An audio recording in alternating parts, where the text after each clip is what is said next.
नमस्कार मंडळी, मी अजय तुम्हे, माहिती अधिकार संघर्ष समिती संस्थापक अध्यक्ष. रोज आपल्यासाठी मी ऑनलाईन मीटिंग घेत होतो, पण दुर्दैव असं आहे की तुम्हाला गरज तर भरपूर ठिकाणी आहे, पण तुम्हाला ऑनलाईन प्रशिक्षणामध्ये येण्यासाठी वेळ नसते, ते समजून घेण्यासाठी वेळ नसते. ग्रुपवर काही ना काही तुम्ही माहिती मागत असता, विचारत असता.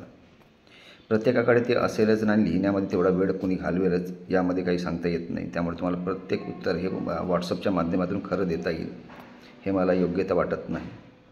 पण असो, बऱ्याच लोकांना शासन परिपत्रकावर जरा जास्त विश्वास आहे. परिपत्रकं वाचतात आणि त्या परिपत्रकाच्या माध्यमातून काय करतात त्यांचं त्यांनाच ठाऊक. पण मला असं वाटतं की शाळेत गेल्याशिवाय ज्ञान येणं शक्य नाही. पुस्तक वाचून जर ज्ञान मिळवता आलं असतं तर शाळेत जाण्याची गरज पडली नसती. त्याचप्रमाणे व्हॉट्सअपसारख्या एक ॲपमध्ये जर तुम्ही एखादी माहिती मागता, तेवढी माहिती तो लिहून तुम्हाला सांगेल आणि तेवढा वेळ घालवेल आणि तेवढाच वेळ तुम्ही वाचवण्यामध्ये जाईल आणि समजूनच घ्याल असं नाही. त्यासाठी गरजेचं असते की जे प्रशिक्षण जाते त्या प्रशिक्षणामध्ये आपण गेलो पाहिजे. तिथं समोरचा काय सांगतो तो उदाहरणं देऊन त्याला मी समजावून सांगावं लागते, तेव्हा कुठेतरी लक्षात येते.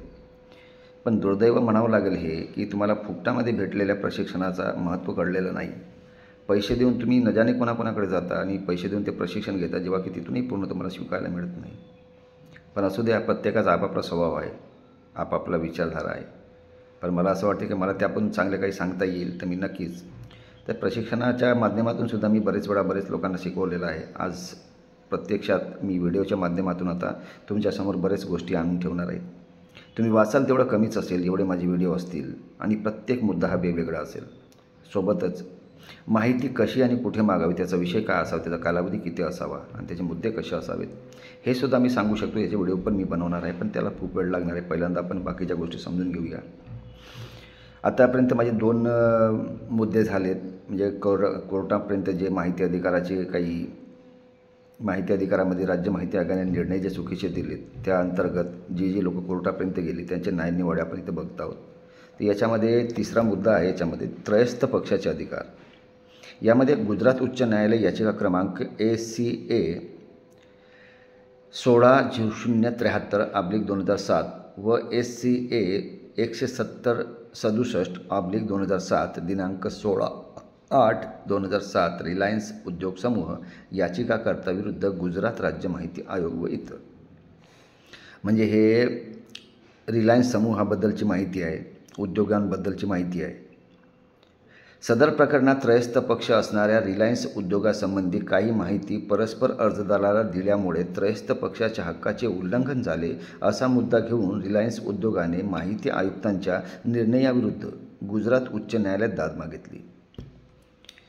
त्रयस्थ पक्षामध्ये मी तर जाणारच आहे, पण थोडक्यात तुम्हाला सांगतो. त्रयस्थ पक्षामध्ये असं असते की एखादी तुम्ही जर माहिती मागितली एखाद्या व्यक्तीचं नाव घेऊन, किंवा एखाद्या व्यक्तीनं आपलं एखादं दुकान थाटलेलं असेल, एखादा उद्योग समूह सुरू केलेला असेल, एखादी फॅक्टरी खोललेली असेल, कारखाना खोललेला असेल, त्यामधील जर तुम्ही कोणाबद्दल जर माहिती मागत असाल तर ते त्रयस्थ पक्षासंबंधित असते.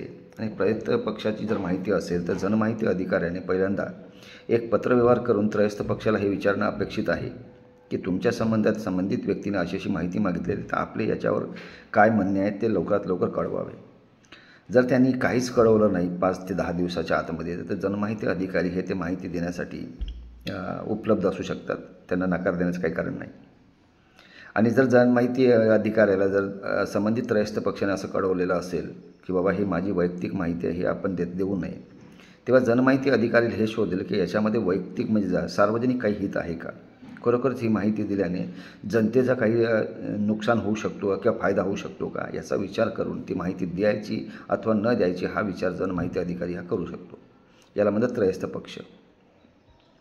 निकालपत्रामध्ये अतिशय विस्तृतपणे त्रयस्थ पक्षाचे माहिती अधिकार संबंधात कोणकोणते अधिकार आहेत याबाबत चर्चा करण्यात आली.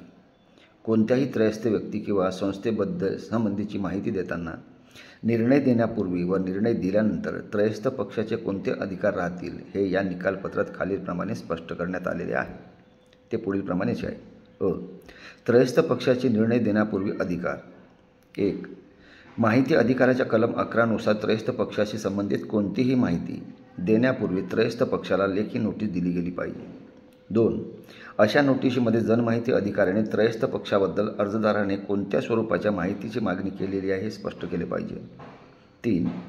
त्रयस्थ पक्षाला संबंधिताची माहिती जनमाहिती अधिकाऱ्यांकडून मूळ अर्जदाराला देण्यापूर्वी कोणत्याही वेळी गोपनीय असल्याचे जाहीर करण्याचा हक्क आहे, कारण अशा माहितीची गोपनीयता ही अनेक मुद्द्यावर अवलंबून असते. उदाहरणार्थ, त्रयस्थ पक्षाचा व्यवसाय, व्यवसायासंबंधाचे स्वरूप, व्यवसायासंबंधाबद्दल इतर अनेक संस्थांशी केलेले पत्रव्यवहार व त्याबाबत त्रयस्थ पक्षाने दिलेले विविध अहवाल इत्यादी. 4था मुद्दा आहे, जनमाहिती अधिकाऱ्याने त्रयस्थ पक्षाला लेखी निवेदन मांडण्याची संधी दिली पाहिजे अथवा सुनावणीसाठी समक्ष हजर राहण्यासाठी बोलावलं पाहिजे. 5. त्रयस्थ पक्षासंबंधात कोणताही निर्णय घेताना किंवा अर्जदाराला माहिती देताना त्रयस्थ पक्षाने दिलेले लेखी निवेदन व त्यांची भूमिका विचारात घेतली गेली पाहिजे. त्रयस्थ पक्षाला सुनावणीची संधी दिल्यानंतर कलम 8 घ, कलम 8 ड आणि कलम 8 त्र व कलम 11(1) विचारात घेऊन जर सार्वजनिक हित हे त्रयस्थ पक्षाच्या होणाऱ्या संभाव्य नुकसानीपेक्षा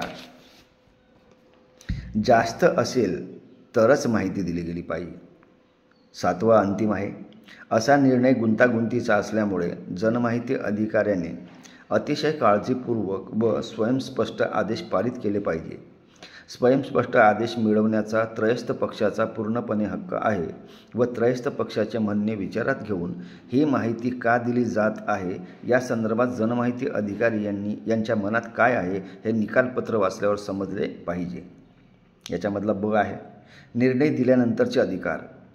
त्रयस्थ पक्षासंबंधी कोणतीही माहिती एखाद्या अर्जदाराने मागितल्यानंतर व अशी माहिती गोपनीय ठेवावी असे म्हणणे त्रयस्थ पक्षकाराने सादर केल्यानंतर देखील जनमाहिती अधिकाऱ्याने माहिती देण्याचा निर्णय घेतला व त्याविरुद्ध त्रयस्थ पक्षाने आपल्याला या निर्णयाविरुद्ध अपिलामध्ये दाद मागायची आहे असे सांगून झालेले आदेश स्थगित करण्यासाठी लेखी विनंती केली तर सर्वसाधारण परिस्थितीत अपिलाचा कालावधी संपेपर्यंत अशी माहिती देण्याचे राखून ठेवले पाहिजे.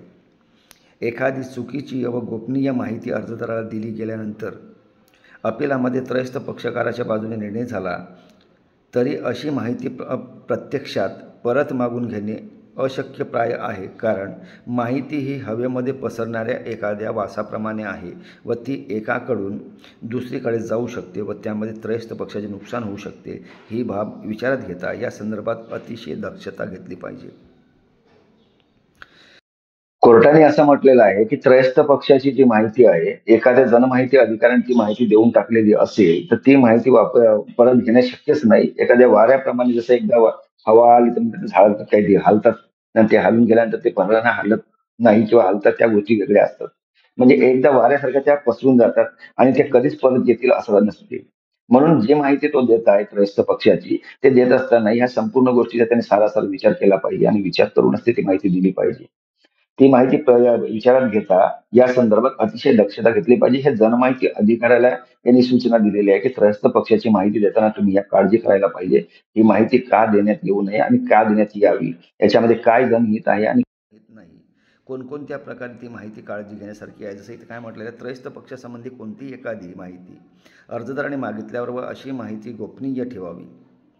म्हणजे त्रयस्थ पक्षाला जेव्हा पत्राद्वारे कळवलं जाते किंवा तुमच्या संबंधीची माहिती संबंधिताने मागितलेली आहे, ही माहिती द्यायची कारण त्यांनी जर म्हटलं की बाबा हे गोपनीय आहे, आम्ही देऊ नका, अशा वेळेस त्रयस्थ पक्षकाराने सादर केल्यानंतर देखील जनमाहिती अधिकाऱ्याने माहिती देण्याचा निर्णय घेतला व त्याविरुद्ध त्रयस्थ पक्षाने आपल्याला निर्णय अपिलामध्ये दाद मागण्याची, म्हणजे त्रयस्थ पक्षाची माहिती जेव्हा जनमाहिती अधिकाऱ्याला असं वाटलं ही माहिती देण्यासारखी आहे म्हणून त्याने ती देऊन टाकली आणि मग तेव्हा त्या त्रयस्थ पक्षाला सुद्धा अपील करण्याचा अधिकार आहे की ही माहिती माझी गोपनीय असताना याने चुकीच्या पद्धतीने ती माहिती दिली, ही माहिती देणे गरजेचं नव्हतं. त्याविरुद्ध त्रयस्थ पक्षाने आपल्याला या निर्णयाविरुद्ध अपिलामध्ये दाद मागायची असे सांगून झालेले आदेश स्थगित करण्यासाठी लेखी विनंती केली तर सर्वसाधारण परिस्थितीत अपिलाचा कालावधी संपेपर्यंत अशी माहिती राखून ठेवली पाहिजे. म्हणजे जर ही माहिती जनमाहिती अधिकारी यांना वाटलं की बाबा ही माहिती देण्यासारखी आणि मी देत आहे, ही देण्याच्या आधी त्रयस्थ पक्षाला हे सांगेल तो की तुमची ही माहिती मी देत आहे, मला याच्यामध्ये सार्वजनिक हित वाटत आहे, अशा वेळेस तो अपील करेल ना. अपिलामध्ये जोपर्यंत निर्णय लागत नाही तोपर्यंत ती माहिती त्या पक्षकाराला त्यांनी द्यायचं नाही आहे. तर ती जर स्टे आणतो आपण कोर्टामध्ये, एखाद्या वेळेस जर एखादी केस असेल तुमच्याकडे काय म्हणते अतिक्रमण चाललं असेल, तर तुम्हाला एक नोटीस दिली जाते. मग नोटीस दिल्यानंतर तुम्ही त्या कोर्टाकडून स्टे मिळवता की बाबा आम्हाला या ठिकाणी काही गोष्टी मांडायच्या आहेत, काही कागदपत्रे पुरवायचे आहेत, मिळवायचे आहेत, त्यासाठी आम्हाला वेळ पाहिजे, अवधी पाहिजे. मग तो स्टे आणला जातो. म्हणजे तेवढ्या वेळासाठी जे प्रकरण आहे ते थांबवलं जाते आणि त्याच्यानंतर तुम्ही तुमचे कामं करू शकता. मग त्याला आपण स्टे म्हणतो. त्याचप्रमाणे इथे सुद्धा त्याला अधिकार आहे त्रयस्थ पक्षाला की त्याच्यासंबंधी जी माहिती दिली गेली वा दिली जाणार आहे ती माहिती त्याच्या जीवनामध्ये, वास्तविक जीवनामध्ये खूप मोठ्या वाईट परिणाम तयार करू शकतात. त्याचं नुकसान होऊ शकतो, त्याला क्षती पोचू शकते. अशा बऱ्याच गोष्टी त्याला जर वाटत असेल तर तो 30 दिवसाचा जो कालावधी असतो अपिलाचा, त्या अपिलाचा कालावधी काढून त्या बाबतीमध्ये तो अपील करू शकतो आणि अपिलाअंती अपील अधिकारी जे निर्णय घेतील तो नंतरचा भाग आहे. पण ही अशी काळजी या त्रयस्थ पक्षामध्ये घेतली पाहिजे. आजकाल आता बरंच वेळा तुम्ही पाहत असाल की कुठलीही माहिती त्रयस्थ पक्षाला विचारली जात नाही, सरळ सरळ नाकारलं जाते बाबा त्रयस्थ पक्षाची माहिती आहे. त्रयस्थ पक्षाची माहिती तोपर्यंत ती ठरत नाही जो एखादा कर्मचारी, या कर्मचाऱ्याची तुम्ही माहिती मागितली तर तो कर्मचारी त्या ठिकाणी कार्यरत असेल तर तो त्रयस्थ पक्ष ठरत नाही. त्रयस्थ पक्ष केव्हा ठरते की एखादी कर्मचारी काम करत आहे आणि त्याच्याशी एका नातेवाईकाशी त्याचं भांडण झालेलं आहे आणि बुद्धिपुरस्सर हेतूने त्यांनी जर काही संबंध नसताना जर तो माहिती मागत असेल तर तेव्हा तो त्रयस्थ पक्षामध्ये येतो. पण तो कार्यालयीन कर्मचारी असेल, त्याचं जर नाव त्यांनी जाणून घेतलं तर तो त्रयस्थ पक्ष ठरतो, अन्यथा त्रयस्थ पक्ष ठरत नाही. मग कार्यालयीन कामकाज करत असताना जे पदं असतात त्या पदाची तुम्ही माहिती मागू शकता, पण त्याचं नाव घेऊन ती माहिती मागण्याचं कारण नाही. हा फक्त एक असतो की जसं पंचायत समितीला एखादा BDO आहे, त्यामुळे नाव माहीत आहे.